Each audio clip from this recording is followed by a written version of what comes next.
How do you know what you know पुस्तकाचा मराठी अनुवाद doctor Bharti तळवेलकर यांच्या आवाजात. अनुवादक डॉक्टर भारती तळवेलकर आणि डॉक्टर जानकी संटोक. चॅप्टर 9 भाग 26. सारांश. ज्ञान संपादन करणे म्हणजे स्वभावात बदल करणे. ज्ञान सापेक्ष असते. ज्ञानाच्या वेगवेगळ्या पातळ्या असतात.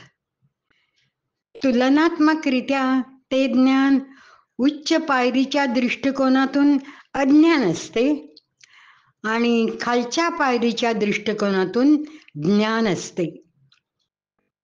सूक्ष्मतेत जास्त व्यापकता आणि आधिपत्य असते. त्यामुळे सूक्ष्मज्ञान अधिक उपयोगी ठरते.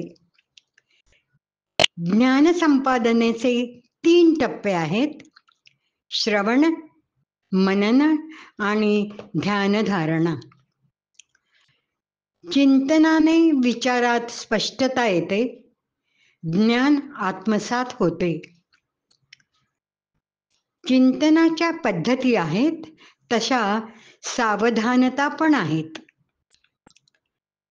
ज्ञानाचा मापदंड म्हणजे कृती. कृती विवेकानुसार घडावी, अभिलाषेपोटी नाही.